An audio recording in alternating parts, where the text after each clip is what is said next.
Hey everybody, this is a study guide for the chapter review test, chapters 27 through 32. Topics are going to be from imperialism to the Nuremberg trials, covering a little bit of everything. Watch this as many times as you need. So first things first, Gandhi in India. Gandhi's followers, they targeted the British economy by boycotting British goods. They used peaceful resistance. They were non-violent. That would be Gandhi's followers. Another thing, these events, Germany mobilizing their troops, Russia supporting Serbia, Serbia receives an ultimatum, and the assassination of Archduke Franz Ferdinand. These events all are going to lead up to the outbreak of World War I. Another topic, the Sepoy Mutiny in India, the Boer War in South Africa, and the Opium Wars in China. These are all associated with British imperialism. People did not want to be part of the British Empire, and they're going to fight. The Berlin Conference of 1884 through 1885. The Berlin Conference primarily dealt with European imperialist nations setting up dividing lines for the continent of Africa. Another topic, you will take a look at a map, and the map is going to cover the German invasion of Poland in September 1st, 1939. And you're going to see the Germans moving in on Poland, and then you're going to see the Soviet Union moving in on Poland, taking land. And you're also going to see a political cartoon that's going to say rendezvous. And you're going to have a character of Hitler drawn and a character of Stalin drawn. And they're going to be looking cordial, standing over the body of Poland. These are all going to deal with the German invasion of Poland, which started the Second World War in 1939. Next, you will see a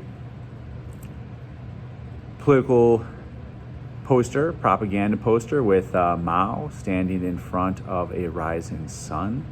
Look like the radiation of energy is coming from him, and it's Mao's cult of personality. It went beyond his little red book. It went beyond his cult of personality, but this is all signifying China's support for their leader among the people. That was what this was going to show, the support of the people for Mao and communism in China. Next, Bombay Sunday, Mahatma Gandhi, India's nationalist leader.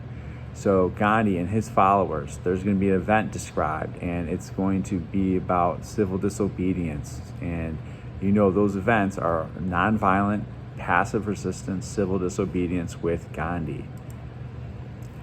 Another thing, you're going to take a look at a poem and use your knowledge of social studies and read this poem. Attack. At the dawn, the ridge emerges massed. And it's basically going to be talking about a soldier in the trenches, creeping through barbed wire, a barrage of gunfire, artillery. The soldiers are going to encounter poison gas. They're going to have to put their gas masks on. They're going to be told to go over the top of the trenches and charge. And at the end, he's basically saying, please, please make it stop. And this is describing World War I and what a soldier would go through in trench warfare, the attack.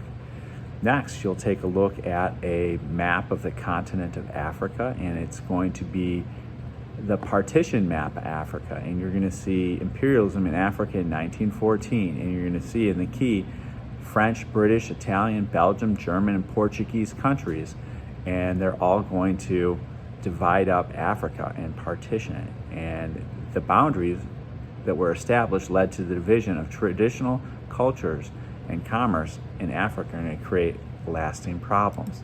And this was done at the Berlin Conference.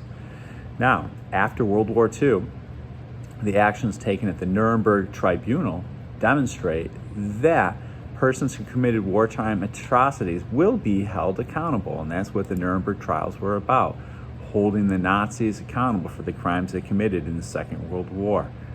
Next, a factor that caused many European countries to become involved in World War I. One of the biggest factors that dragged many countries into World War I would be entangled alliances, such as the Triple Alliance, the Triple Entente, and then they're going to be known as the Allied and the Central Powers. 12. What's the major goal of the Boxer Rebellion in China and the Sepoy Rebellion in India? The Boxers wanted to remove foreign influence in China, and the Sepoys wanted to remove the British influence in India. So they wanted to reduce foreign influence.